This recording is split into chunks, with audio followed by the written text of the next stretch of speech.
Hey, so good afternoon, good morning, good evening, wherever you are. This is Alan Burgos from the hashtag Walk with Lan channel. Nag-live tayo today because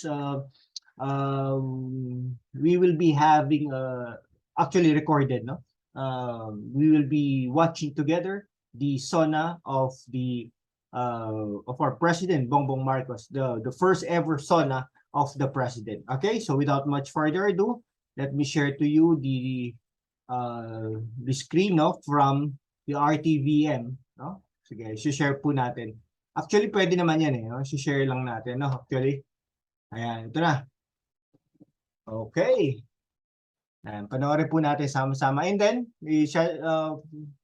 sasabihin ko din po sa inyo, sino yung mga sino yung mga tag dito, mga personalities. Senator Bongo nandyan, ayan. Senator Angara, Gatchalian, Lito Lapid, no? Grace Po, Nancy Binay. Sino pa yung isa doon? Okay, Richard Gomez, Congressman Richard Gomez right now. Okay? Ayan. Sino yung isa? Si Gibo Chodoro, Abalos, Secretary Abalos, Robin Padilla. Ayan, Robin Padilla. Sino yung isa doon? Parang Estragan yun, no? Parang, I don't know. Congressman din yata yan. Alright, ito si Secretary si Estrella, no? Si Rufus Rodriguez, no? Congressman ng Cagayan de Oro, no? Sino pa ba yung mga nandiyan? Secretary Joke, no? Ayan, no? Okay. Sino pa ba mga nandiyan?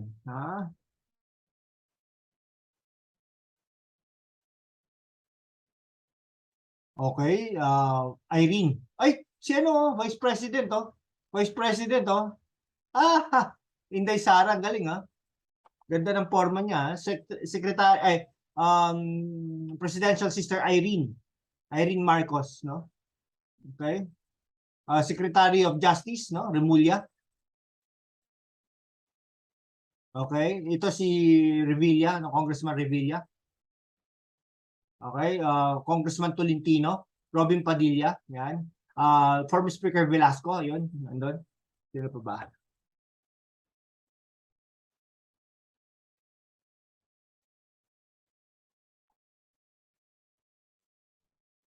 Ayan, si NSA Secretary, no? Advisor. Yan.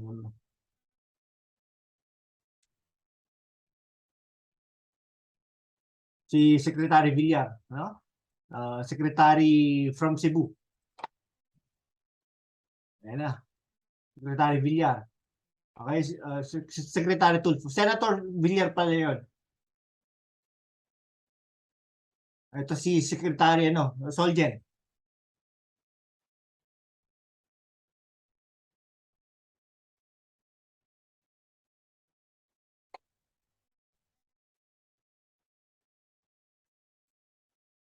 Lito Lapid, Bong Revilla, Robin Padilla.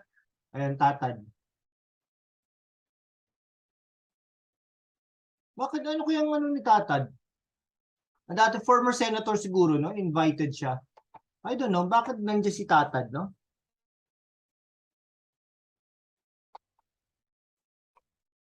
Ayan, ayun si Vice President, oh. Di ba yung suot ni Vice President, no? Inday Sara Duterte, no? Ayan.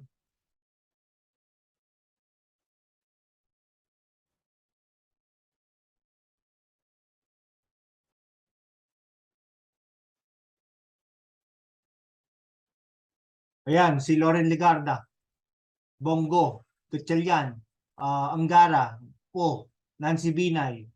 Sino to mga to? I don't know. Who are they? Congressmen na yung mga yan.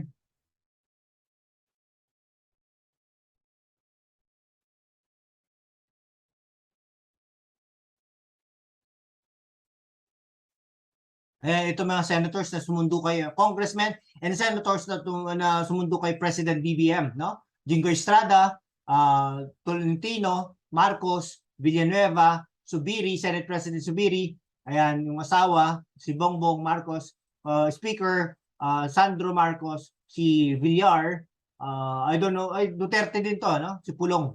I don't know with this person. Ayan, congressman din yan mga yan, no? Congressmen and women ng ating bansa.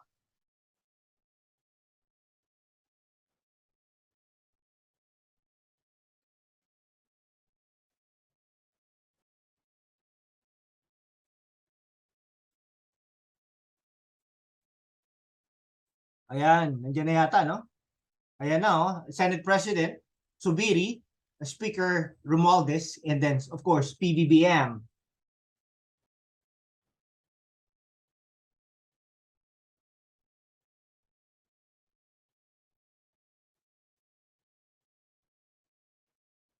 Ayan, si Executive Secretary Rodriguez. Okay.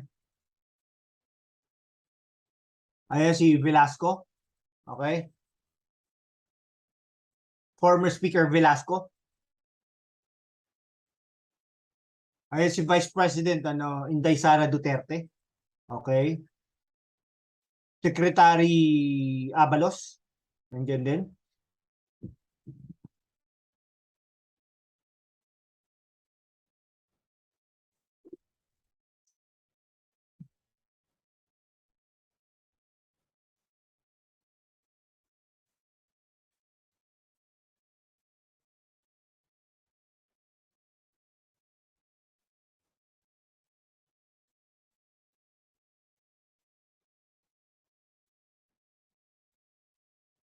Ayan, si tumakbong Senator Teodoro. No? Ba't kaya nandiyan? Guest siguro, guest, no? And, Secretary OIC ng Health. Okay. Ayan si NSA Secretary, no? Ayan. Carlos, Professor Carlos. Ayan na. Okay Ayan yung First Lady, Sawa. Alright. Ayan yung anak na isa.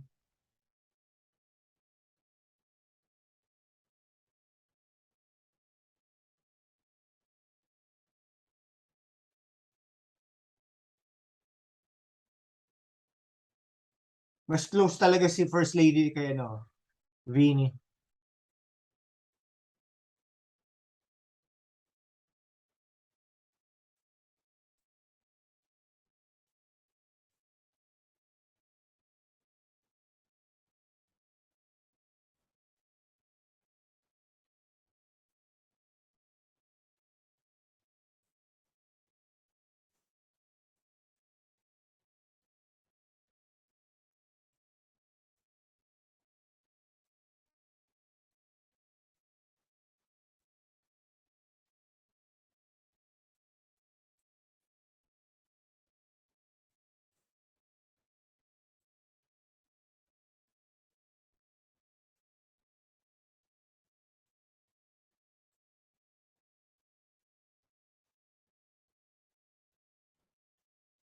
Ayan, may mga nagpipicture-picture, syempre.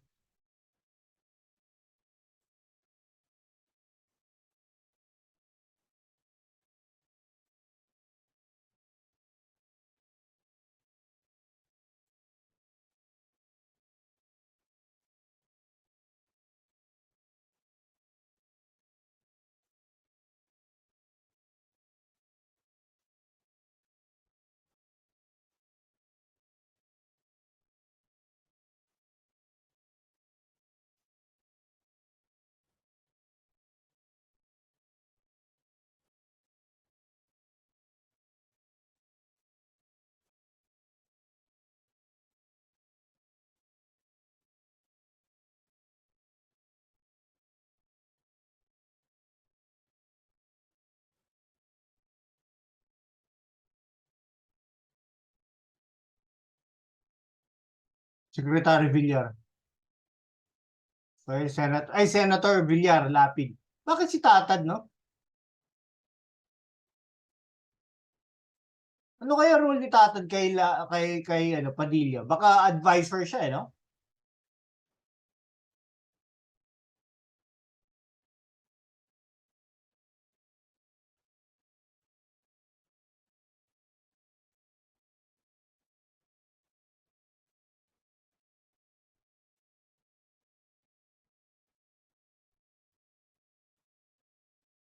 Ayun na si Marcos, no? Nasa taas na. Si Sandro.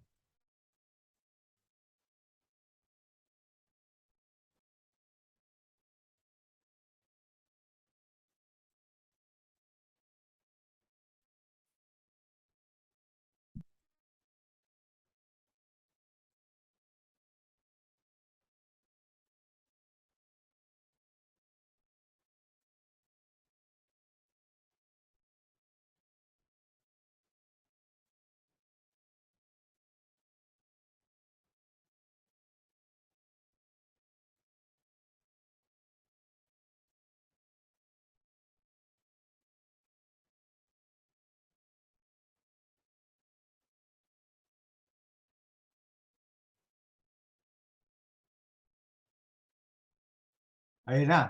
Si ano pa pala, Subiri at saka si Speaker Romualdez. Senate President Subiri and then Speaker Romualdez. Ayun si Vice President, no? Sino yung katabi kaya niya, no? Si Irene Marcos Araneta.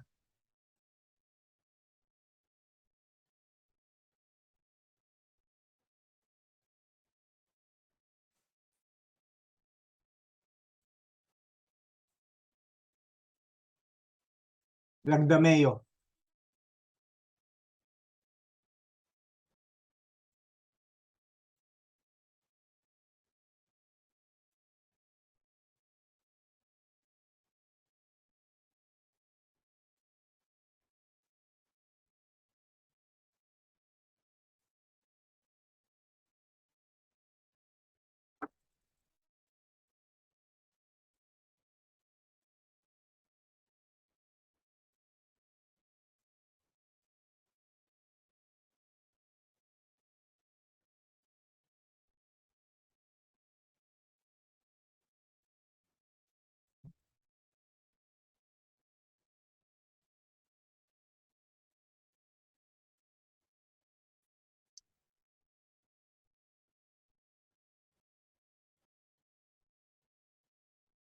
Yeah, this is courtesy of RTVM, ha?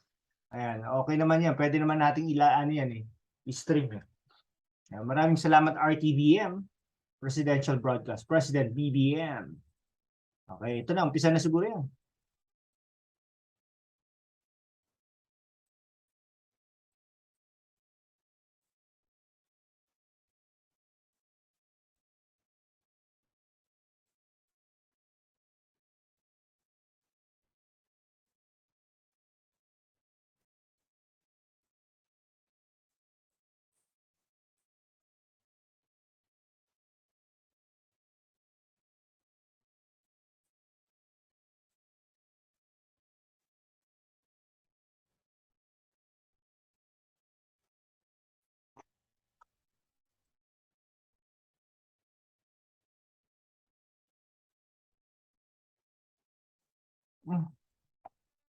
Wait lang, ha. So, stop share ko muna, ha. Stop share ko muna. Kasi pag nag-share screen, wait lang. Mali ako. Share sound. Okay, and then ito. What you Yan, okay lang. and government can achieve together. Our future Ayan, we decide today. Yesterday cannot make that decision anymore, nor can tomorrow delay it. The sooner we start, the surer and quicker the prospect of achieving our future. Never forget, we are Filipinos. One nation, one republic, indivisible. At pinakinggan ko ang tinig ninyo na ang sinisigaw ay pagkakaisa, pagkakaisa, pagkakaisa.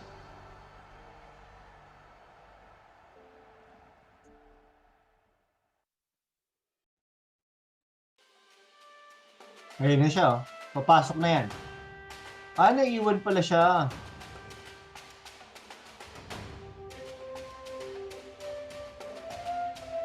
Pero malapit lang yan eh. Naiwan siya. Okay.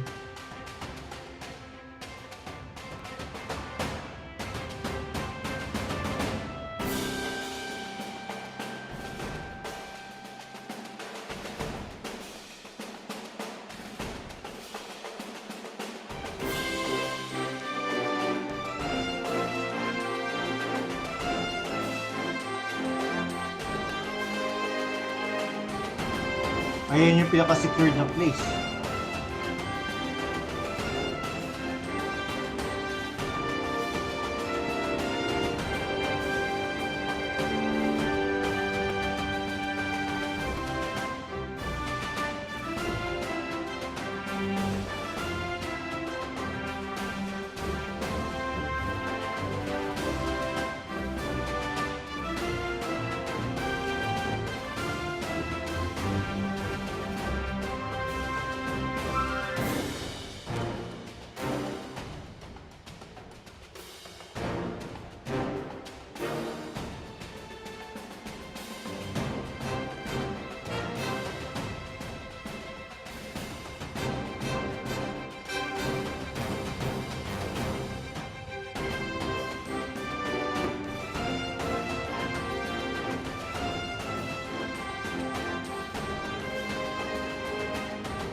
Ladies and gentlemen, the President of the Republic of the Philippines, His Excellency Ferdinand Romualdez Marcos Jr.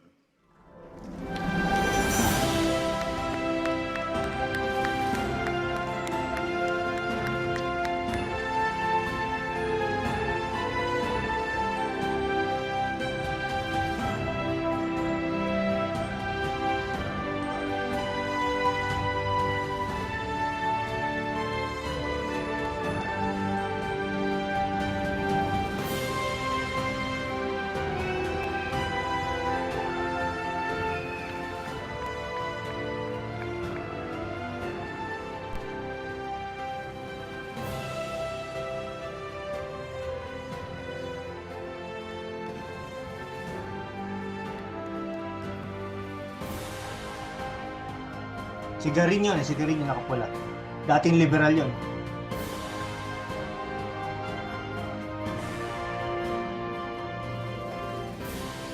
Yung Caloocan, no? Yung dating mayor si Malapitan. Congressman na ngayon.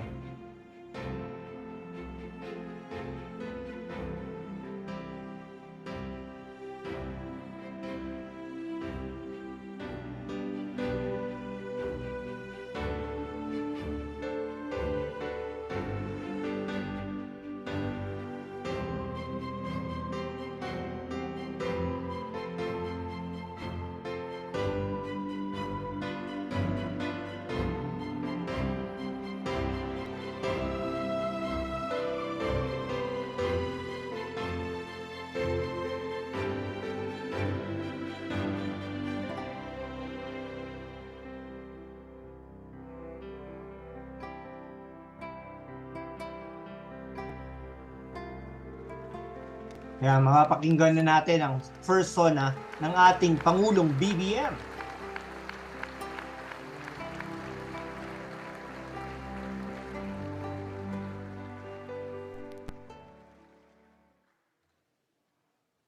Yan. Tatayo tayo dyan, ha? Wait lang po. Ay, sorry. On the part of the Senate, the joint session is called to order. On the part of the House of Representatives, the joint session is called to order. Please rise for the singing of the Philippine National Anthem, to be led by the Samiwang Singers of Ilocos Norte. Bayang magiliw, peros ng silanganan, alam ng puso, sa dibdib mo'y buhay. Lupang hinirang, duyan ka ng magiting, sa mandulupi, di ka pasisingin, sa dagat at bundok, sa simoy, sa langit mong bughaw, may dilagang tula at awit sa paglayang minamahal. Ang kislap ng watawat mo'y tamo, ay nanagniningning, ang bituin at araw niyang kailan, pang may di magdidilim, lupa ng araw narwal, at ipagsinta, buhay ay langit sa piling mo. Aming ligaya dapat may mga api, ang mamatay ng dahil sa'yo. Yan. Tapos magkakaroon ng prayer after that. Please remain standing for the nation's prayer. Aming manlilikha, tagapagbigay buhay at liwanag ng sangkatauhan. Salamat po sa iyong pagtangkilig at paggabay sa bansang Pilipinas. Salamat po sa kalayaang magtipon tulad ngayon ayon sa talaga ng aming saligang batas. Salamat po na kami dahil sa kabayanihan, pagsisikap at sakripisyo ng aming mga ninuno at mga bayani ay nabuo upang maging isang bansa at isang malayang demokratikong republika. Walhamdulillahi Rabbil Alamin. Pagpalain niyo po ang aming pagtitipon ngayon upang aming dinggin, liwanagan at suriin ang kalagayan ng bayan, ang state of the nation. At upang italaga sa inyong gabay at tangkilik ang mga magiging hakbangin ng pamahalaan sa pangunguna ng aming Pangulo, Ferdinand Romualdez Marcos Jr. Biyayaan niyo po kami, mga mamamayan at mga namumuno, ng patuloy at tumitibay na pagkakaisa, pagtutulungan at pagmamahalan bilang pagsunod sa inyong mabuti at magandang kalooban. Kasihan niyo po ang aming Pangulo at ang pangkat ng kanyang mga tagapangasiwa, ang aming mga mambabatas, ang aming mga hukom, at ang mga tagapagpairal ng katarungan, ng dalisay at ibayong kaliwanagan, karunungan, katwiran, at katapatan sa kanilang banal na tungkulin. Patuloy niyo kaming turuan At atakayin kaming lahat na mga mamamayan at mga pinuno tungo sa dakilang pagkakaisa na magbubunga ng ibayong kapayapaan, kaayusan, kaunlaran, kasaganaan, at kasiyahan ng lipunang Pilipino. Magpatuloy po tayo sa personal na panalangin. Mangyaring ang bawat isa ay tahimik na manawagan sa may kapal.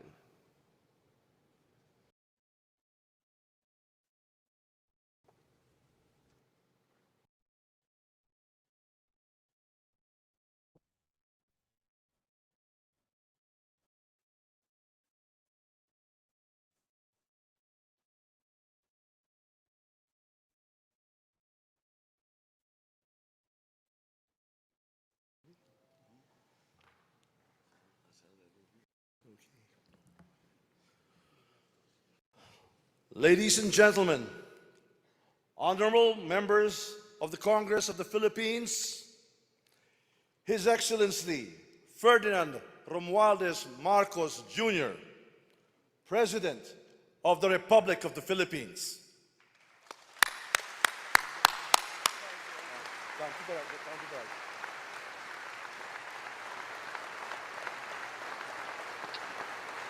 Wow, ganda ng ano. Ganda ng shot, oh.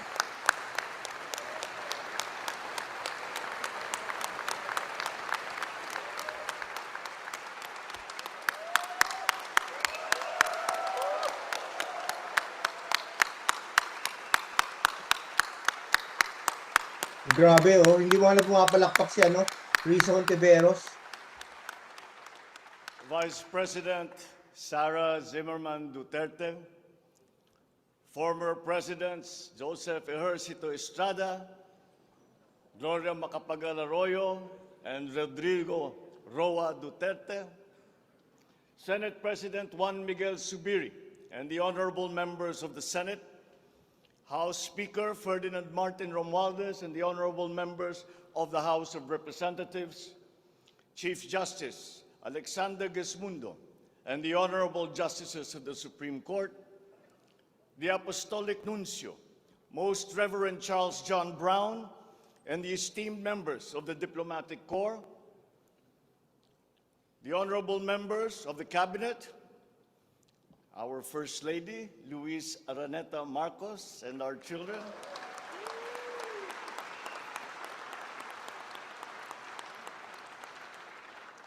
distinguished guests, ang mga minamahal kong mga kababayan, ladies and gentlemen, magandang hapon po sa inyong lahat. I come before you today to address you as it is my duty as President of the Republic. We live in difficult times brought about by some forces of our own making, but certainly also by forces that are beyond our control. But we have and we will continue to find solutions. And these are some of them. In terms of the economy, we will implement a sound fiscal management. Tax administration reforms will be in place to increase revenue collection. Expenditure priorities will be realigned and spending efficiency will be improved to immediately address the economic scarring arising from the effects of COVID-19 and also to prepare for future shocks. Productivity-enhancing investments will be promoted. Our country must become an investment destination, capitalizing on the corporate recovery and tax incentives for enterprises with the CREATE law and the economic liberalization laws such as the Public Service Act and the Foreign Investments Act. Ecozones will be fully supported to bring in strategic industries such as those engaged in high-tech manufacturing, health and medical care, and all emerging technologies. This is also seen to facilitate economic growth outside of Metro Manila.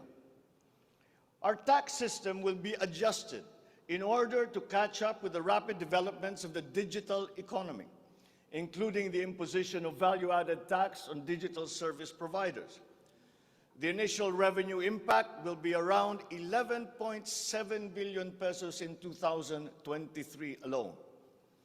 Tax compliance procedures will be simplified to promote ease of paying taxes. We will pursue measures to determine possible undervaluation and/or trade misinvoicing of imported goods.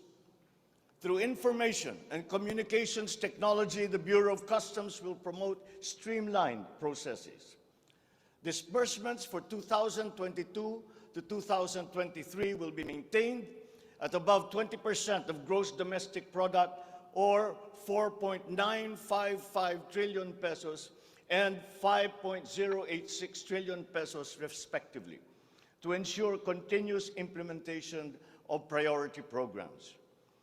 Disbursement will further increase over the medium term from 5.402 trillion pesos or 20.7% of our GDP in 2024 to 7.712 trillion pesos or 20.6% of GDP in 2028.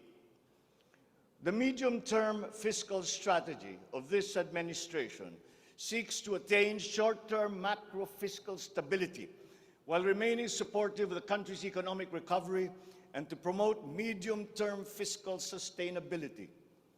Furthermore, and more importantly, fiscal policy aims to bring together the national government's resources so that these are mobilized and utilized in order to gain the maximum benefit and the high multiplier effects for our economy. Measurable medium-term macroeconomic and fiscal objectives include the following headline numbers. These are based on forecasts that are consistent with the guiding principles of coherence of strategies, policy discipline, and fiscal sustainability. 6.5 to 7.5% real gross domestic product growth in 2022. 6.5 to 8% real GDP growth annually between 2023 and 2028. 9% or single-digit poverty rate by 2028.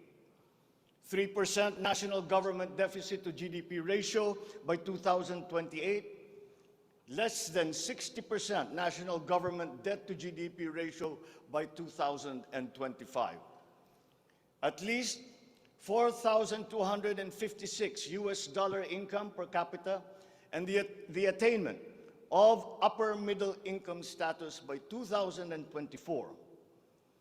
The aforementioned headline goals summarize the objectives of this medium-term fiscal strategy being submitted to Congress for its adoption and concurrence to the concurrent resolution by the Senate and House of Representatives. Once adopted, the MTFF will become an anchor for the annual spending and financing plan of the national government and Congress when preparing the annual budget and undertaking related appropriation activities. It is therefore a forward-looking document that extends beyond the traditional 3-year horizon to reach 6 years, coinciding with the 6-year coverage of the Philippine Development Plan 2023 to 2028. The MTFF also promotes transparency and credible commitment to pursue the indicated socio-macroeconomic goals that optimize the government budget. Medium-term growth targets and the assumptions regarding key macroeconomic variables underpin the medium-term fiscal plan. The recent past and the COVID-19 pandemic has beset the macroeconomic environment with challenges and a series of external shocks. Inflation has accelerated in recent months due largely to significant increases in international prices of oil and other key commodities. Still, the economic growth momentum remains firm, as demonstrated by the strong 2022 first quarter GDP growth at 8.3%. However, the recovery process from the impact of the pandemic is still ongoing, amid elevated uncertainty in the international economic environment.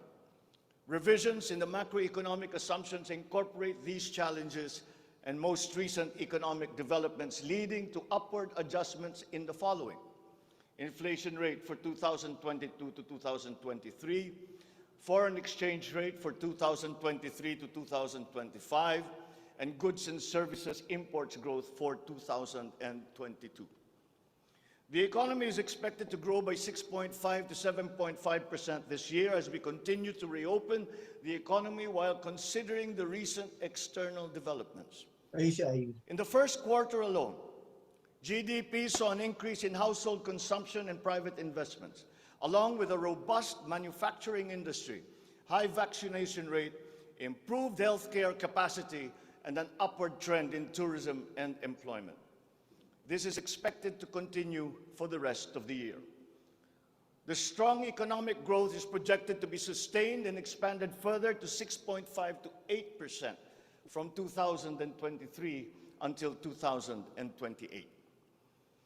The average inflation for 2022 is projected to range from 4.5 to 5.5%, following the uptick in fuel and food prices as a result of the ongoing Russia-Ukraine conflict and the disrupted supply chains. It is slightly adjusted to 2.5 to 4.5% in 2023 and is seen to return to the target range of 2.0 to 4.0% by 2024 until 2028.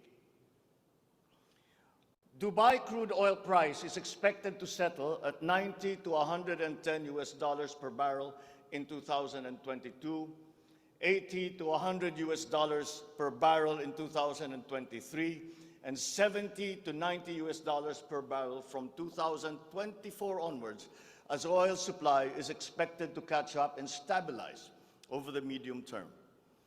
The Philippine peso is projected to average between 51 to 53 pesos per US dollar in 2022 and 51 to 55 pesos per US dollar from 2023 onwards, due to aggressive monetary policy tightening by the US Federal Reserve, market aversion amid the Russian-Ukraine conflict, and again, increased global oil prices. Lastly, exports of goods are expected to grow by 7% in 2022 and 6% from 2023 to 2028. On the other hand, imports of goods are projected to grow by 18% in 2022, 6% in 2023, and 8% from 2024 to 2028. I have instructed the NEDA to coordinate with other agencies and work on the Philippine Development Plan for 2023 to 28 and to submit to me the complete blueprint and progress of its implementation not later than year-end. One of the main drivers of our push for growth and employment will be in the agricultural sector. With regard to food supply, we are confronted by a two-pronged problem: that which will hit us in the short term and that which will hit us in the long term. Tayo ay nahaharap sa mga problemang kagyat nating mararamdaman at mga hamong pangmatagalan. Ang mga suliraning agarang mararamdaman ng ating mga kababayan ay ang posibilidad ng tuloy-tuloy na pagsipa ng presyo ng pagkain at kakulangan sa supply ng ating pagkain. Upang masuportahan ang mabimili para mapanatili ang kanilang purchasing power o kapangyarihan sa pagbili, isinapinal ng Department of Agriculture ang planong taasan ang produksyon sa susunod na panahon ng pagtanim o planting season sa pamamagitan ng tulong pinansyal at teknikal. Magbibigay tayo ng pautang habang mas ilalapit natin sa sektor ng agrikultura ang hindi gaanong mahal na farm inputs na bibilhin na ng bulto ng gobyerno.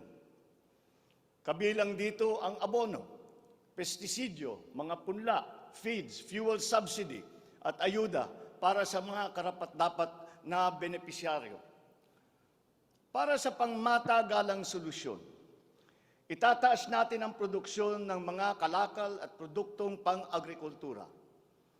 At para magawa ito, pagtitibayin natin ang tinatawag na value chain na nagsisimula sa mga magsasaka hanggang sa mga namimili. May mga bahagi ng value chain na sa ngayon ay kanya-kanya ang operasyon. Pagtibayin natin ang koordinasyon ng iba't ibang bahagi nito.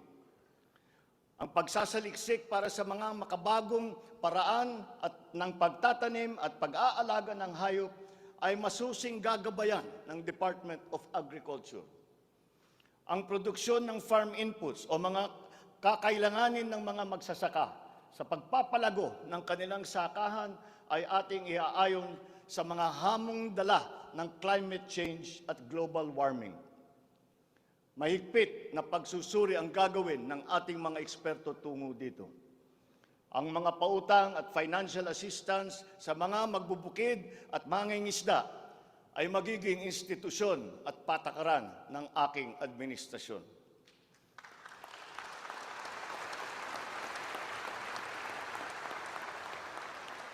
Ipapaprioridad natin ang modernisasyon ng mga sakahan sa pamamagitan ng mga makabagong teknolohiya para sa ating mga magsasaka. Atin palalawakin ang mga palaisdaan, babuyan at manukan. Lahat ng ito gagamitan ng siyensya para tumaas ang produksyong agrikultural.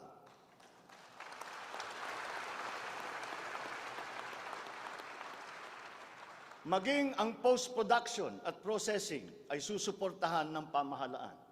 Gagawa tayo ng network, national network ng farm-to-market road upang mas mabilis na mailakbay ng mga magsasaka ang kanilang mga produkto sa mga pamilihan. At gagawa tayo ng mga paraan upang maramdaman ng mga mamimili ang pagluluwag ng presyo ng mga produktong pagkain sa kayang halaga, gaya ng muling pagbubuhay ng mga Kadiwa Center. Hindi ito magagawa sa isang araw. Hindi magagawa sa isang buwan o isang taon lamang. Ngunit, kailangan na natin simulaan ngayon.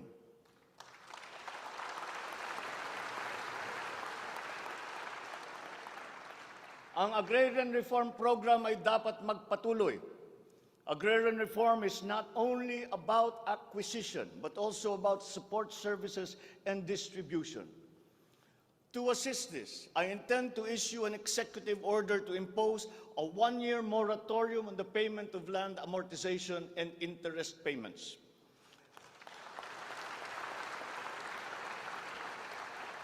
This is included in Republic Act number 11469 or the Bayanihan to Heal as One Act. A moratorium will give the farmers the ability to channel the resources in developing their farms, maximizing their capacity to produce and propel the growth of our economy.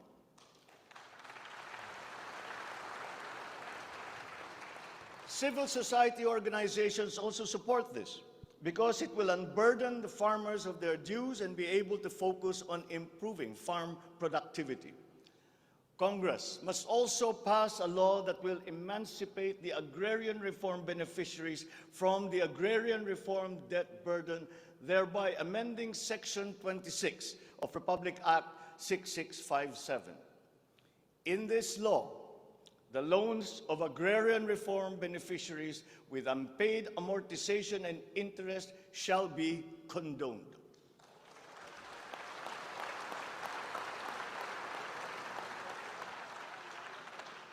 Layunin ng batas na ito ay burahin ang hindi mabayarang utang ng ating mga magsasaka na benepisyaryo ng agrarian reform.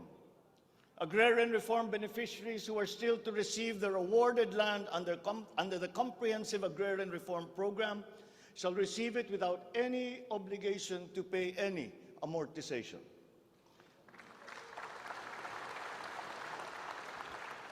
The condonation of the existing agrarian reform loan will cover the amount of 58.125 billion pesos, benefiting 654,000 agrarian reform beneficiaries and involving a total of 1.18 million hectares of awarded lands.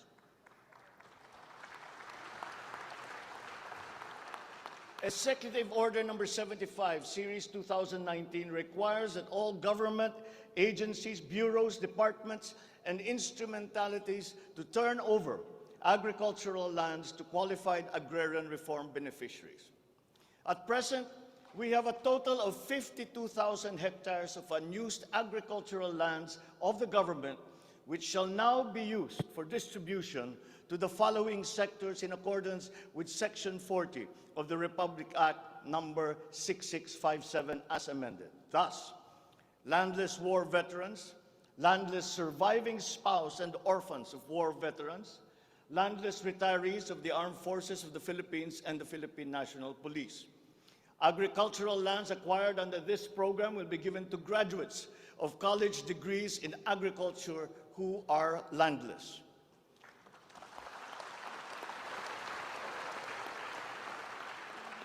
The call of the times is for the infusion of fresh and new blood in the agricultural sector. We need a new breed of farmers equipped with modern agricultural technology able to engage in sustained scientific farming that will not only increase farm yields, but also resilience in the face of climate change.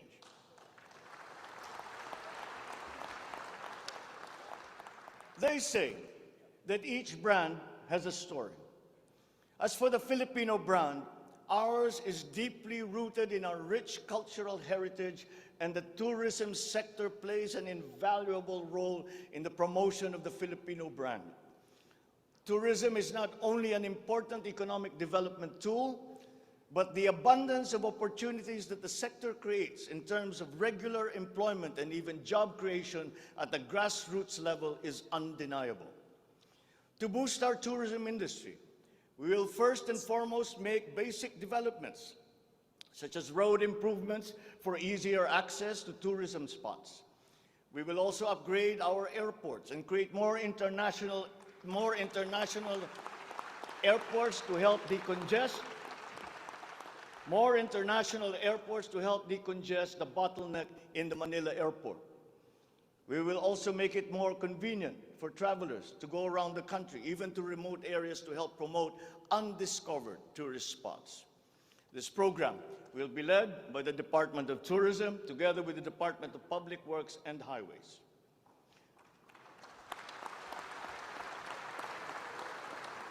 To foster the Filipino brand is to spark our sense of pride and reaffirm our strong sense of identity.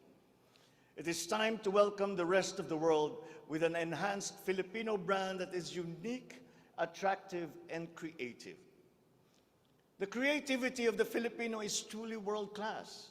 We excel in arts and culture, new media, live events, avenues which generate primary and downstream jobs for our creative and talented countrymen. Unfortunately, ang mga hanap buhay na ito ang unang pinadapa ng pandemya at ang pinakahuli namang makabalik sa normal. The creative industry likewise faces many challenges, including workplace conditions, working hours, intellectual property rights, and the welfare of our beloved freelancers who were left vulnerable during the height of the pandemic. We require an institutionalized creative industry that will advance the interest of its stakeholders.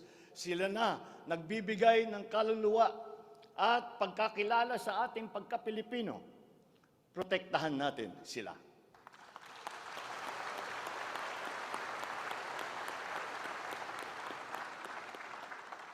The Department of Social Welfare and Development has a large part to play in all of this. Magpapatuloy ang ating pagkalinga sa ating mga kababayan na lubos na nangangailangan. Hindi po natin sila pababayaan. Mangunguna sa pag-aagapay sa kanila ang Department of Social Welfare and Development. Utos ko sa DSWD ang mabilis na pagtugon sa pangangailangan ng mga biktima ng kalamidad at mga iba't ibang krisis. Ang mga field office nila ay inatasan na maagang maglagak ng family food packs at non-food essentials sa mga LGU, bago pa man manalasa ang anumang kalamidad. Magdadagdag tayo ng mga operation center, warehouse at imbakan ng relief goods, lalo na sa mga malalayong lugar na mahirap marating. Titiyakin natin na maayos ang koordinasyon ng DSWD at Department of Human Settlements and Urban Development nang sa ganon madali ang pagpatupad ng Emergency Shelter Assistance Program para sa mga biktima ng kahit anong kalamidad.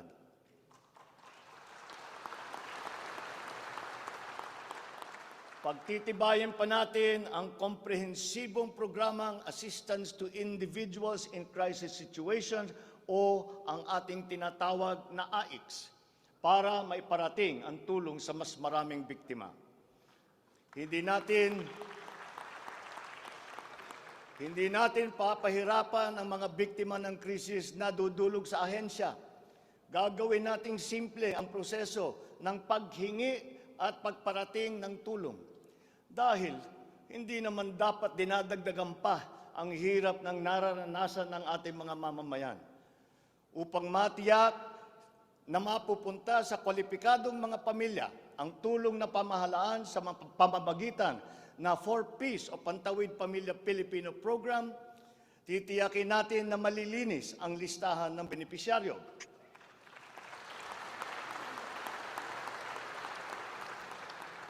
Higit na sa 1 milyong pangalan na ang nakapag-graduate na sa listahan.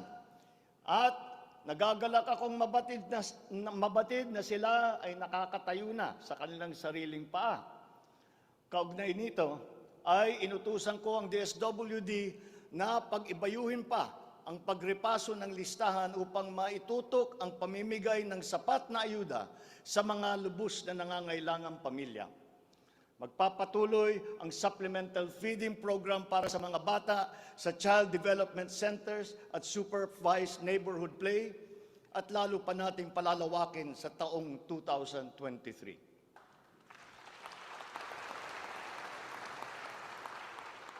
Hindi rin natin nakakalimutan ang mga solo parents at mga nanay na nahiwalay sa kanilang mga mister dahil sa karahasan. Pagtitibayin natin ang programa sa violence against women and their children. Kabilang na ang counseling para sa mga biktima, katuwang ang ating mga LGU.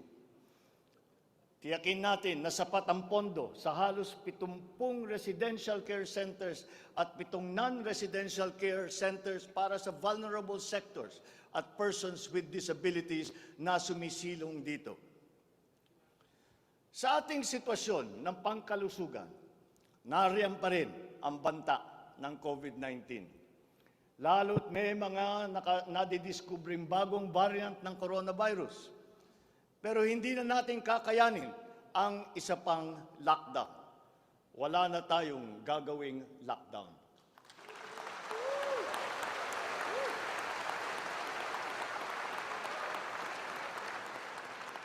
Dapat natin balansehin ng maayos ang kalusugan at kapakanan ng ating mga mamamayan sa isang banda at ang ekonomiya naman sa kabilang banda. Nakikipagtulungan ang iba't ibang ahensya ng pamahalaan sa pag-monitor sa mga COVID-19 hospital admission upang makatiyak tayo na may sapat na kapasidad ang ating healthcare system at maiwasan ang pagsipa ng bilang ng nagkakasakit. Patuloy din ang ating vaccine booster rollout para sa ating pangkalahatang depensa.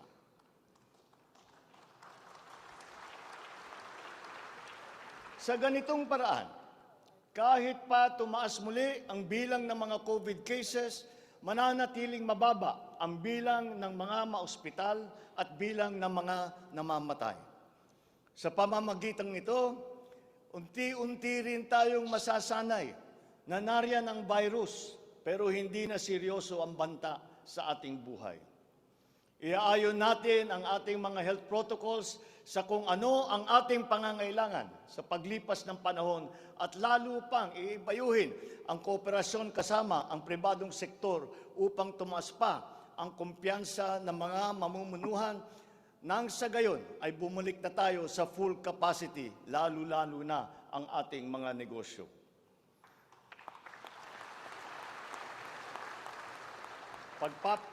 Pagbubutihan pa natin ang pagpapakalat ng tamang impormasyon ukol sa COVID, kasama ang kahalagahan ng bakuna. Mananatili muna sa ngayon ang alert level system natin. Pinapag-aralan natin ang ibang paraan ng klasifikasyon upang mas babagay sa kasalukuyang sitwasyon, lalong-lalo na sa pagbabago ng COVID. Sa pakikipagtulungan ng Kongreso, itatatag natin ang ating sariling Center for Disease Control and Prevention at ang isang Vaccine Institute.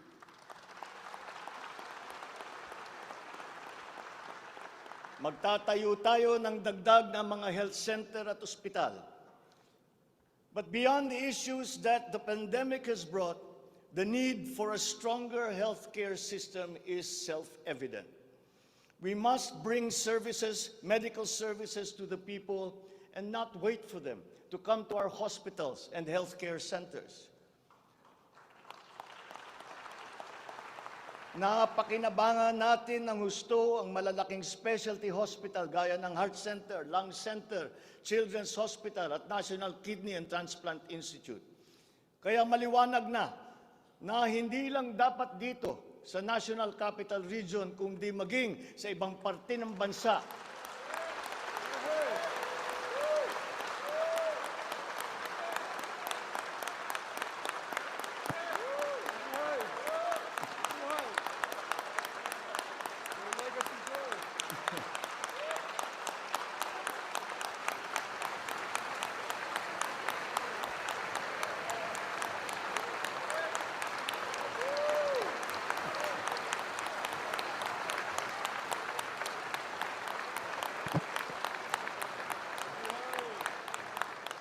Maliwanag na hindi lamang dapat dito lamang sa National Capital Region, kundi maging sa ibang parte ng bansa, kailangan magdagdag ng ganitong uri ng mga pagamutan. Bukod dito, upang mailapit natin ang healthcare system sa taong bayan, nang hindi sila kailangan pumunta sa sentro ng kanilang bayan, lalawigan o region, ay maglalagay tayo ng mga clinic, mga RHU, na pupuntahan ng mga doktor, nurse, midwife, medtech, 1 beses, 2 beses sa isang linggo. Nang sa ganon, magiging mas madali sa may karamdaman na magpapagamot nang hindi na kailangan magbiyahe ng malayo.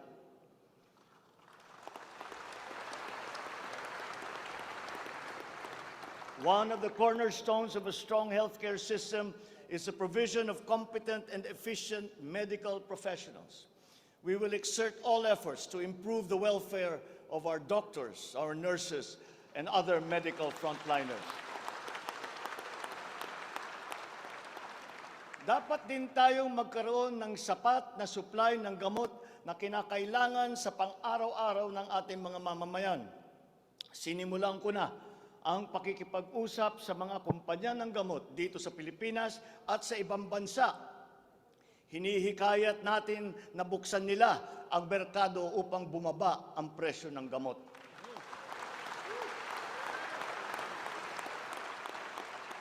Halimbawa, kung mas marami ang mas murang generic o hindi branded na gamot sa merkado, mas bababa rin ang presyo dahil sa kompetisyon. Ang Department of Trade and Industry ay nakikipag-usap sa mga interesadong manufacturer ng generic drugs na papasok sa ating bansa. Inuutusan ko naman ang Philippine Competition Commission na pantay-pantay dapat at walang kartel sa hanay ng mga pharmaceutical companies.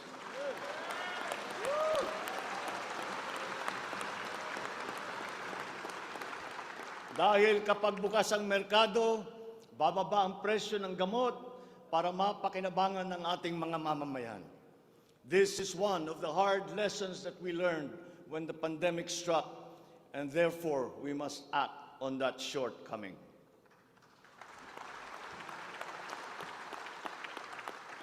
In the educational sector, I believe it is time for our children to return to full face-to-face classes once again.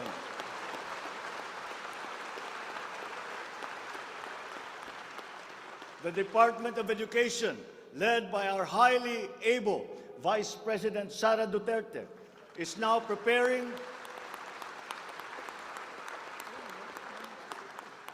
preparing for its implementation in the upcoming school year, with utmost consideration for the safety of students as we are still in the middle of the COVID-19 pandemic.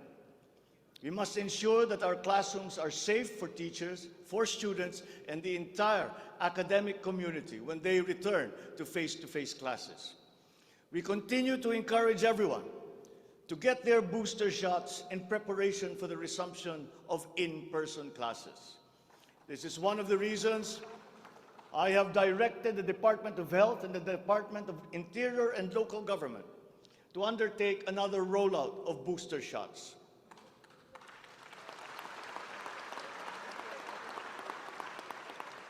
The condition and availability of schoolrooms for our students must also be addressed, again, in coordination with the Department of Public Works and Highways. Though some complications have arisen over the question of repair of school buildings in relation to the Mandanas-Garcia ruling, this will be ironed out. We have been in discussion with local government leaders, governors, and mayors in the last few weeks to determine with the LGUs what is actually practicable, what functions belong to the LGUs, and what belong to the national government. There have also been lengthy discussions on the continuation and viability of the K-12 school system. We are giving this careful review, and all necessary inputs and points of view are now being considered. In the longer term, we are instituting a program of refresher courses and retrainings for our teachers so they can stay abreast of the rapid growth in technology, especially in this post-pandemic world. As for the horror stories that we have heard about the poor quality of educational materials and supplies that are being given to our schools, this must end.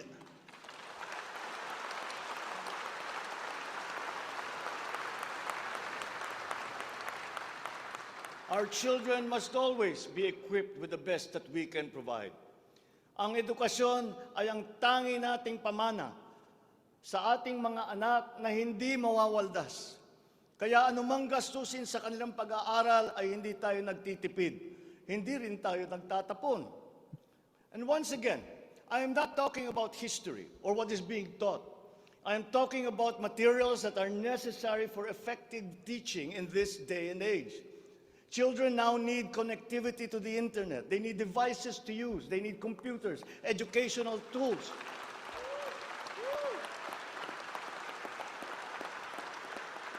So that they might participate fully in the digital community here and abroad. We must do better in the international rankings, especially when it comes to the so-called STEM subjects: science, technology, engineering, and mathematics. These skills, this knowledge, are necessary for our young people to be able to compete in a highly technological and competitive world. The raw talent is there in our young people. It is up to our educational system to develop and to refine that great pool of talent.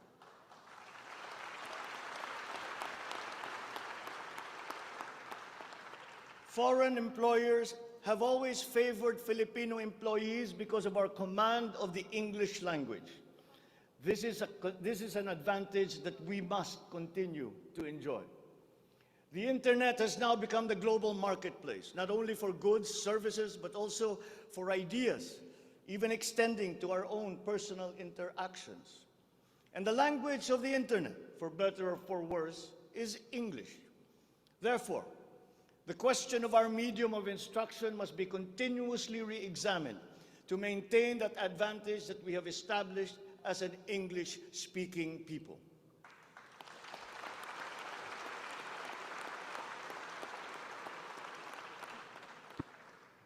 On a related subject, we are entering an age of exponential adoption of technology. It is the fourth industrial revolution.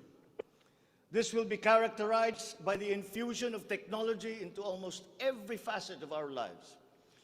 Breakthrough technologies in the areas of quantum computing, artificial intelligence, nanotechnologies, the Internet of Things, robotics, self-driving electric vehicles, 3D printing, virtual and augmented realities, among others, that will radically transform the way business is done.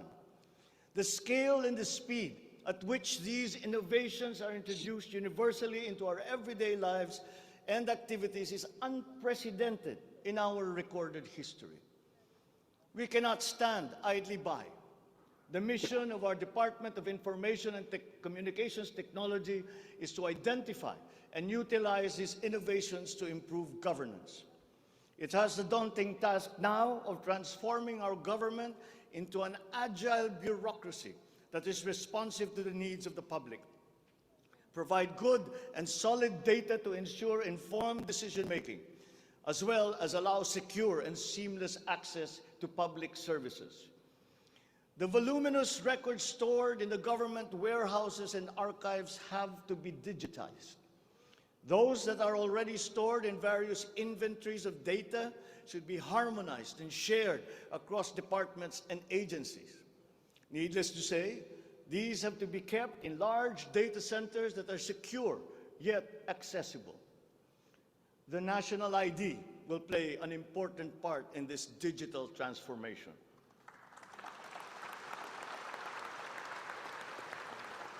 For citizens to be able to seamlessly transact with government, their identity must be easily verifiable. We expect to issue 30 million physical IDs and 20 million digital IDs by the end of this year. The target is to accomplish the issuance of about 92 million IDs by the middle of next year. As the world moves into rapid digitalization, the digital divide will become more pronounced. The depth and breadth at which these technologies will be transformative in our lives is fully expected. This will open new opportunities for the creation of wealth, but will also likely create inequalities. Hence, universal connectivity will be a vital component in order to ensure that no citizen is left behind.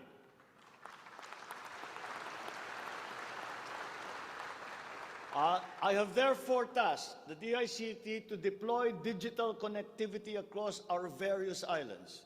This will be done through the implementation of the National Broadband Plan, the Common Tower Program, connecting our geographically isolated and disadvantaged areas via our Broadband ng Masa project.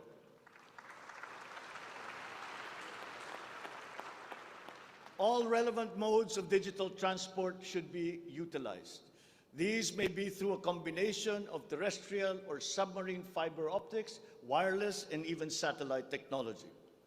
As our Public Service Act has opened the doors and removed the restrictions on foreign investment, we foresee an increase in direct investment of overseas players. This will translate into better quality, availability, and affordability of telecommunication services all over the country. We come now to infrastructure. The backbone of an economy is its infrastructure. The infrastructure program of the Duterte administration must not only continue, but wherever possible, be expanded.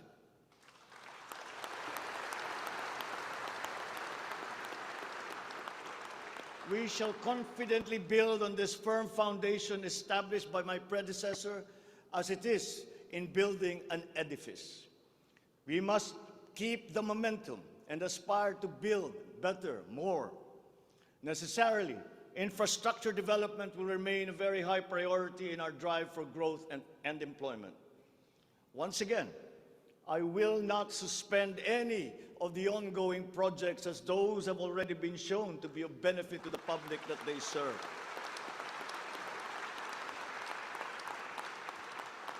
We will continue to study the proposals that have been made. Infrastructure development spending will be sustained at 5 to 6% of GDP. The planned expansion of infrastructure projects, I believe, would be possible if we continue to encourage the participation of the private sector in the development of our programs. Public-private partnerships, or PPPs, hold great potential for that expansion, for infrastructure development, and for innovation. Our infrastructure development is of primary importance, as it is a necessary element to improve many other sectors, to include agriculture, tourism, general economic activity, and even to governance. It is my belief also that we have missed some great opportunities to develop our rail transport system. It is clear in my mind that railways offer great potential, as it continues to be the cheapest way of transporting goods and passengers. We can build upon already existing lines by modernizing these old railway systems. There are dozens of railway projects on the ground, above the ground, below ground, not just in Manila, but in other regions, at various stages of implementation and with a combined cost of 1.9 trillion pesos. This administration is committed to finish building the current portfolio of investments, approved railway projects such as the North-South Commuter Railway System, the 33-kilometer Metro Manila Subway Project, the 147-kilometer North-South Commuter Railway System, the 12-kilometer LRT-1 Cavite Extension, the 23-kilometer MRT-7, and the common station that will connect LRT-1, MRT-3, and MRT-7. And beyond NCR, larger scale railway systems like the 102-kilometer Mindanao Railway Project,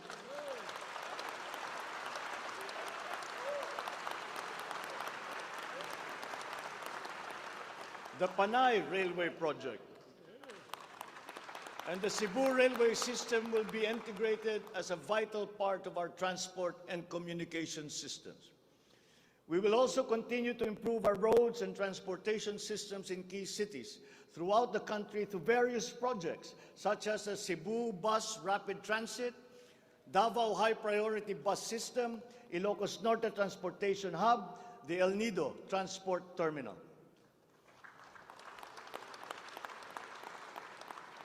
My order to the Department of Transportation, or DOTR, is really very simple. Full speed ahead.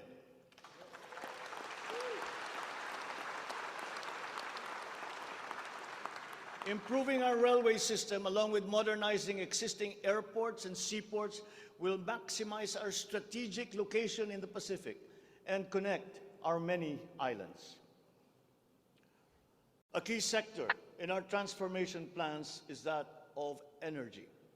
Another fundamental requirement for growth and increased employment will be the availability of cheap, reliable energy. This even comes under the category of ease of doing business. If we are to attract investors, both local and foreign, to set up shop here in the Philippines. At present, our demand for energy far exceeds our reliable supply. We must increase the level of energy production. We must look at every possible option that would be appropriate for the Philippine situation. There is some room to expand our present power supply through existing power sources, but this is only to a very limited extent. We must build new power plants.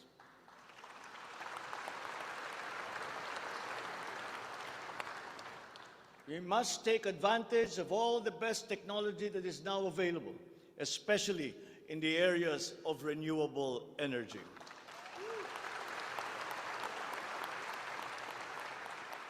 Our search for new power sources should always be with an eye to improving the mix of the energy supply between traditional and renewable sources. The technology on renewable energy is progressing rapidly, and many of these technologies are appropriate for the Philippines. We have already begun windmill power. We are now expanding very quickly our solar power production. For both offshore and onshore wind turbines, for example, the World Bank has calculated that there is a potential for 255 gigawatts by the year of 2030. Solar power has steadily increased its efficiency in converting sunlight to electrical power, which is particularly attractive for the Philippines. Because unlike wind power, solar power is practical almost everywhere in the Philippines all year round. In the move to lowering our carbon footprint caused by energy production, our advancement to renewables will have a lead time. In the interim, natural gas will hold the key. We will provide investment incentives by clarifying the uncertain policy in upstream gas, particularly in the area close to Malampaya. This requires clarification of the processes and review of service contracts policy. I believe that it is time also to re-examine our strategy towards building nuclear power plants in the Philippines.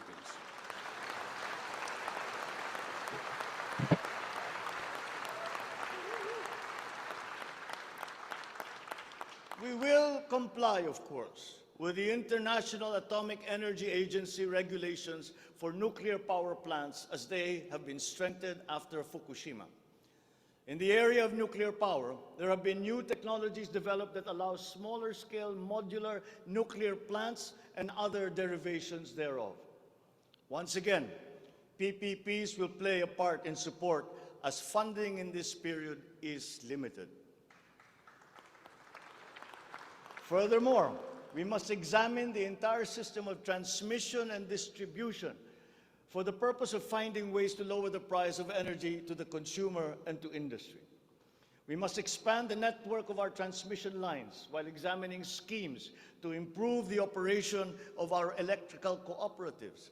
All this in aid of reducing energy costs, especially but not limited to households. All this impetus for development and growth we undertake within the context of accelerating climate change and extreme weather conditions. Though we are a minor contributor to climate change globally, we have the unfortunate distinction of being one of the most vulnerable countries to the effects of climate change. For the welfare of our people, it is incumbent upon us to alleviate the effects of that vulnerability. The use of renewable energy is at the top of our climate agenda. We will increase our use of renewable energy sources such as hydropower, geothermal power, solar, and wind. Geographically, we are a disaster-prone country. Capacity building for our natural disaster resiliency is therefore a must. Investment in science and technology is imperative to enable us to have accurate weather forecasts and on-time disaster alerts. Studies show that already now many areas in the Philippines are at high risk from the rise in sea levels brought about by the increase in global temperature. We must adapt to this phenomenon with disaster-proof planning for our communities. We will also look into the precarious freshwater supply situation in the country, especially in our urban areas. Many of our water supply systems date back to the 1950s, and they must now be rehabilitated and improved.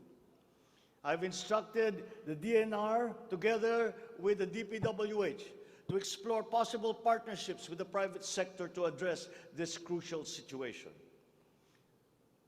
The Philippines has excellent laws on the environment, but we have to guarantee that these laws are properly enforced. And this will require a great deal of coordination and cooperation between concerned government agencies and private stakeholders.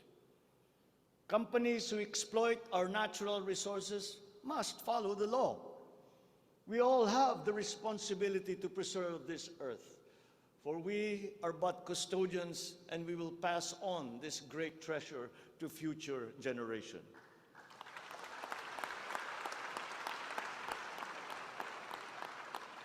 There is no question that the preservation of the environment is the preservation of life. If we cannot mitigate climate change, all our plans for the economy, all our plans for our future will be for naught. Bawat Pilipino sa ibayong dagat na nagsasakripisyong lisanin ang kanyang pamilya sa Pilipinas upang maghanap buhay ay nararapat lamang magkaroon ng pamahalaang matatawag nilang tahanan habang nasa ibang bayan. Ito ang papel na gagampanan ng kagawaran ng manggagawang mandarayuhan o Department of Migrant Workers matapos itong ideklara bilang ganap na ahensya ng gobyerno ng isang taon. Ang kagawarang ito ang magsisilbing kanlungan ng ating mga kababayan sa gitna ng mundong walang kasiguruhan at mahigpit na kompetisyon. Ito ang maglalatag sa kanila ng mga oportunidad. Titiyak na ang kanilang mga hanap buhay ay tugma sa kanilang mga kasanayan. Maninigurong akma ang sahod at maayos ang kalagayan sa kanilang mga kumpanya at mga ngalaga sa kanilang mga pamilya habang sila ay nasa malayo. Gagawin natin ito sa pamamagitan ng pag-aalis ng red tape sa sistema ng pagsusulong ng digital empowerment. We shall automate the verification of contracts and issue secure overseas employment certifications that you can keep on your smartphone. I call on the Department of Migrant Workers and the DICT to make this a top priority.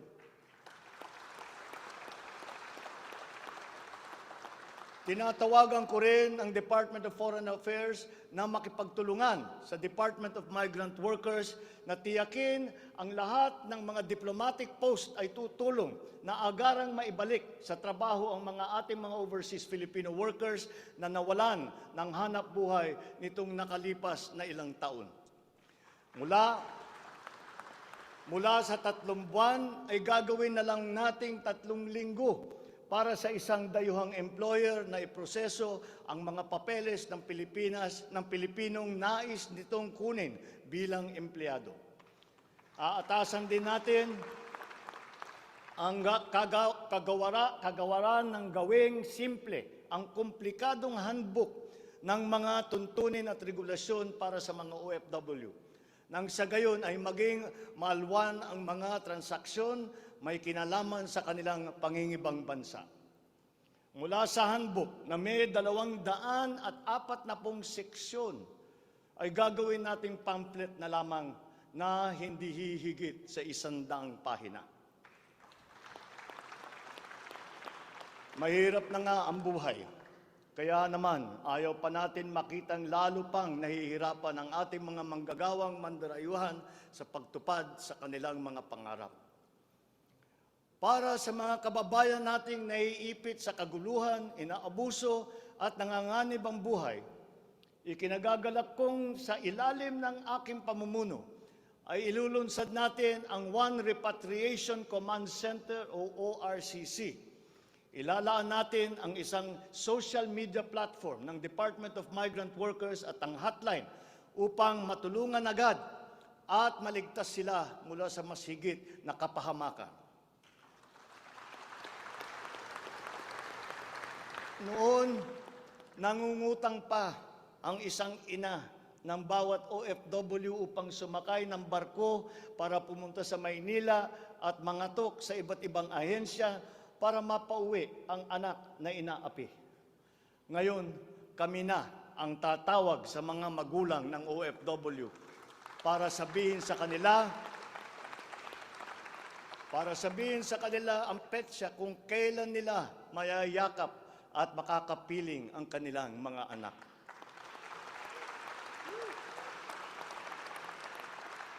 Sa kasalukuyan ay nakikipag-ugnayan tayo sa pamahalaan ng Saudi Arabia upang buksan muli ang deployment. Kaya natin at gagawin natin ang makipagnegosasyon na mabigyan ang ating mga kababayan doon ng tamang pasahod at mapangalagaan ang kanilang karapatan at kapakanan. Muli natin patitibayin ang respeto at pagkakaibigan ng ating dalawang bansa tulad ng namamagitan sa ating ama sa kanilang hari. Sa mga susunod na buwan ay magtutungo si Secretary Susan Ople sa Saudi Arabia upang tiyakin na may sapat na puwersang magsisiguro na mabubuksan muli ang empleo sa bansa at para maisulong ang ating kampanya laban sa human trafficking. Ngayon, para naman sa mga anak na naiwan sa Pilipinas, titiyakin ng Department of Migrant Workers sa pamamagitan ng OWA na sila ay maipapasok sa magagandang paaralan, magtuturo sa kanila ng financial literacy, mental wellness, sports, sining, kultura. Ito ay mangyayari sa pakikipagtulungan ng iba't ibang ahensya ng pamahalaan. Alagaan natin ang kabataang Pilipino sapagkat sila ang kinabukasan ng ating inang bayan.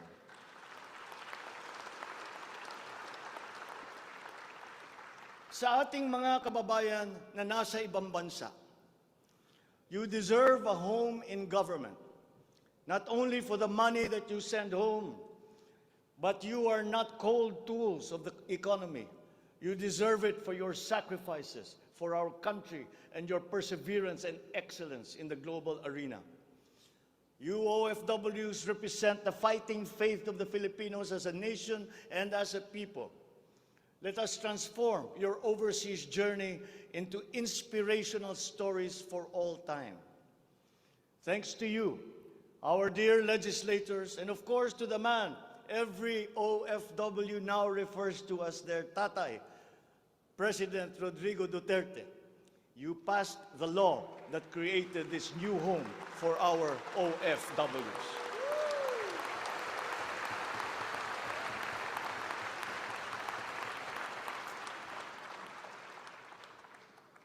On the area of foreign policy, I will not preside over any process that will abandon even 1 square inch of territory of the Republic of the Philippines to any foreign power.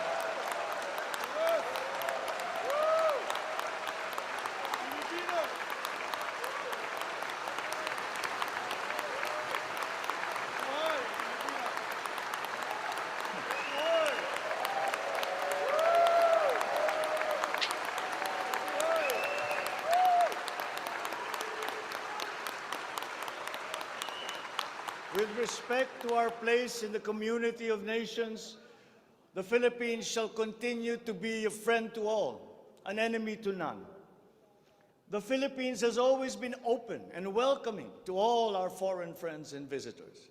That is our worldview. That is our culture. But let me be clear. We are very jealous of all that is Filipino.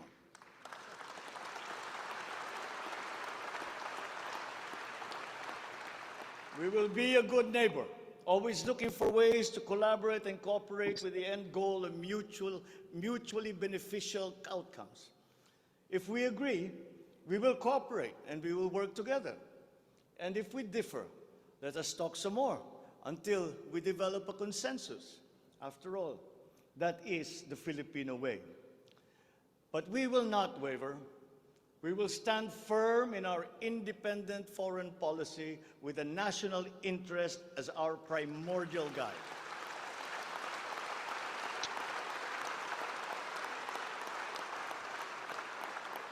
We commit to maintaining good relations with the rest of the world.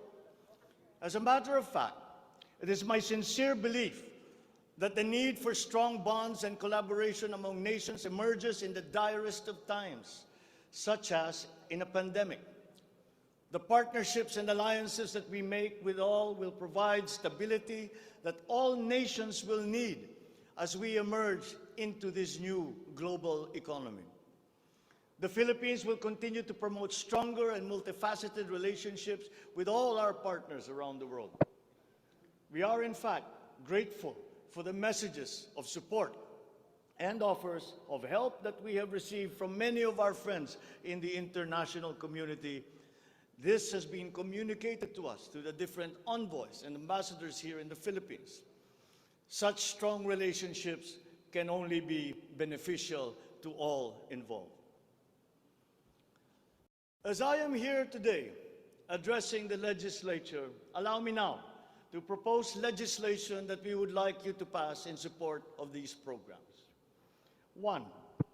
National Government Right Sizing Program, a reform mechanism that seeks to enhance the government's institutional capacity to perform its mandate and to provide better services while ensuring optimal and efficient use of resources.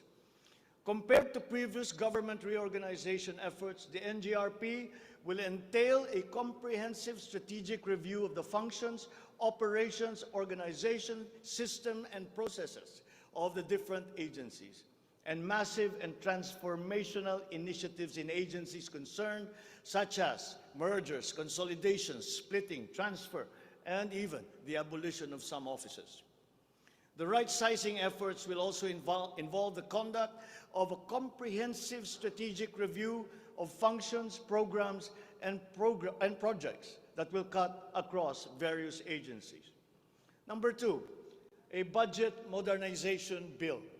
This seeks to institutionalize a cash-based budgeting system under Executive Order Number 91, Series 2019, to strengthen fiscal discipline in the allocation and use of budget resources by ensuring that every peso budgeted by the government would lead to the actual delivery of programs and projects. The full implementation of the CBS is timely and vital as the government executes response and recovery plans post-pandemic. Number 3, Tax Package 3 Valuation Reform Bill. This bill provides for the A, establishment of real property values and valuation standards across the country, and B, the development of real property information system that provides for the database of all real property transaction and declarations in the country. Number 4, Passive Income and Financial Intermediary Taxation Act. This seeks to reform the taxation of capital income and financial services by redesigning the financial sector taxation into simpler, fairer, more efficient, and a revenue-neutral tax system. It also represents to adopt a regionally competitive tax system.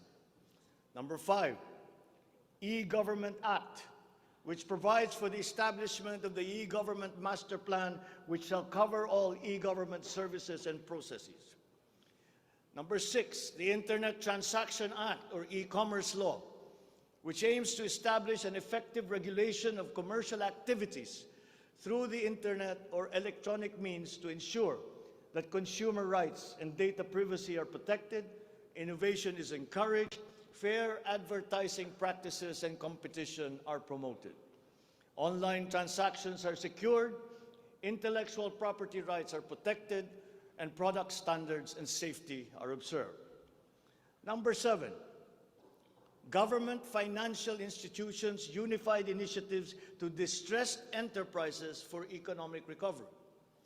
This seeks to provide financial assistance to distressed enterprises critical to economic recovery through programs and initiatives to be implemented by the Land Bank of the Philippines, the Development Bank of the Philippines, and the Philippine Guarantee Corporation for purposes of addressing liquidity or solvency problems of MSMEs and strategically important industries to encourage their continued operation and maintain employment. Number 8, the establishment of a Medical Reserve Corps. Establishes a Medical Reserve Corps under the Health and Emergency Management Bureau of the DOH. The MRC shall be composed of licensed physicians, medical students who have completed their 4 years of medical courses, graduates of medicine, registered nurses, licensed allied health professionals. Number 9, National Disease Prevention Management Authority. This bill seeks to create the Center for Disease Prevention and Control attached to the DOH. Number 10, the creation of the Virology Institute of the Philippines. This will create the Virology Science and Technology Institute of the Philippines as an attached agency of the DOST. All offices and units under the DOST with functions related to virology shall now be transferred to the Virology Institute of the Philippines. Number 11, the Department of Water Resources. This seeks to create the Department of Water Resources and adopts the integrated water resource management as the strategic framework for national water management, policy making, and planning. Number 12, Unified System of Separation, Retirement, and Pension. This grants a monthly disability pension in lieu of disability benefits provided under existing laws for military and uniformed personnel retired by reasons of disability. Number 13, the E-Governance Act. It promotes the use of internet, and other ICT to provide opportunities for citizens. Number 14, the National Land Use Act.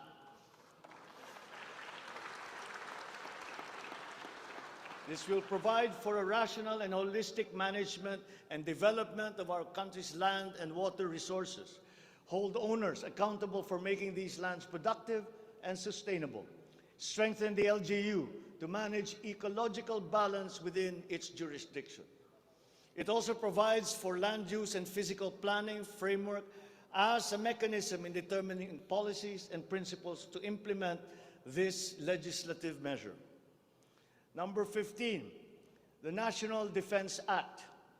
This seeks to amend the antiquated National Defense Act of 1935 to provide for a change in the military structure of the Armed Forces of the Philippines that is more responsive to current and future non-conventional security threats to the country's territorial integrity and national sovereignty. Number 16, Mandatory Reserve Officers Training Corps and National Service Training Program. This seeks to reinstitute the ROTC program as a mandatory component of senior high school programs, grades 11 and 12, in all public and private tertiary level educational institutions. The aim is to motivate, train, organize, and mobilize students for national defense preparedness, including disaster preparedness and capacity building for risk-related situations. Number 17, enactment of an enabling law for the natural gas industry.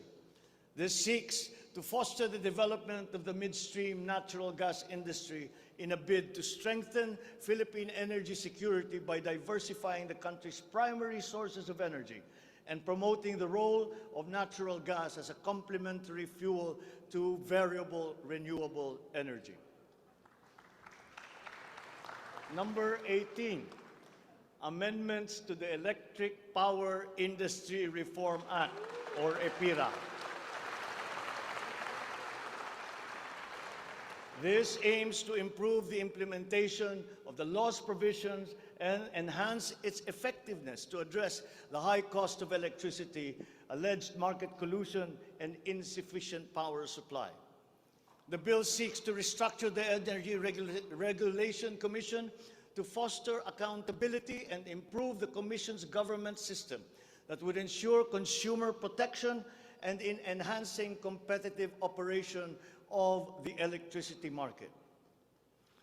Number 19, amendments to the Build, Operate, Transfer law.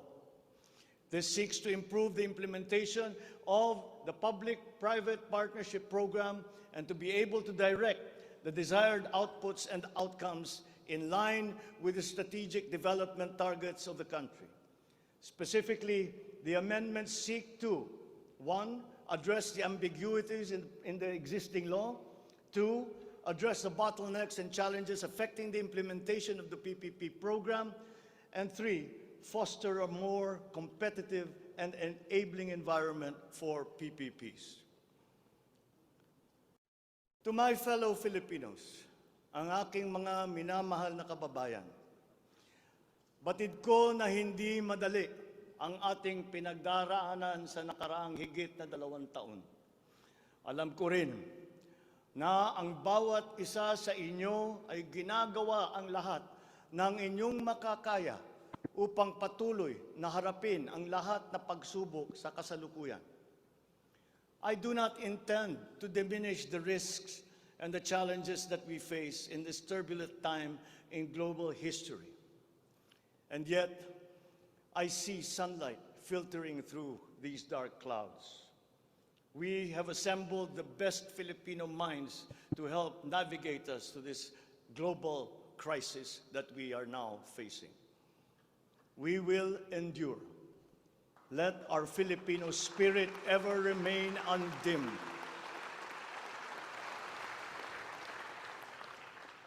I know this in my mind. I know it in my heart. I know it in my very soul. The state of the nation is sound. Thank you and good afternoon. Marami pong salamat sa inyong lahat. Woo!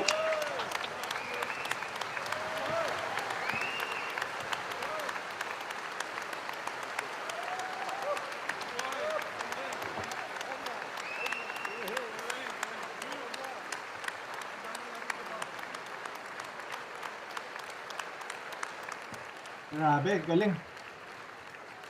BBM.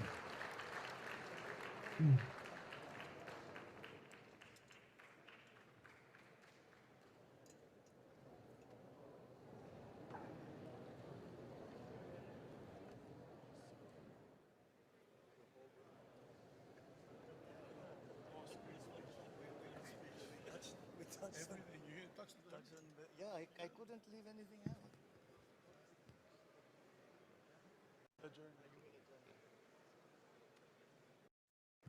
Ladies and gentlemen, on the part of the Senate, the joint session is adjourned.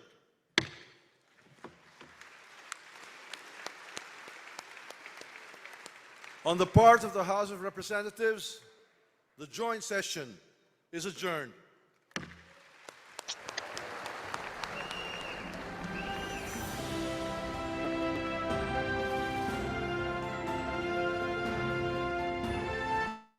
Okay, diyan na po nagtatapos ang ating coverage, no, ng ating SONA, ng ating Pangulong BBM. Maraming salamat po.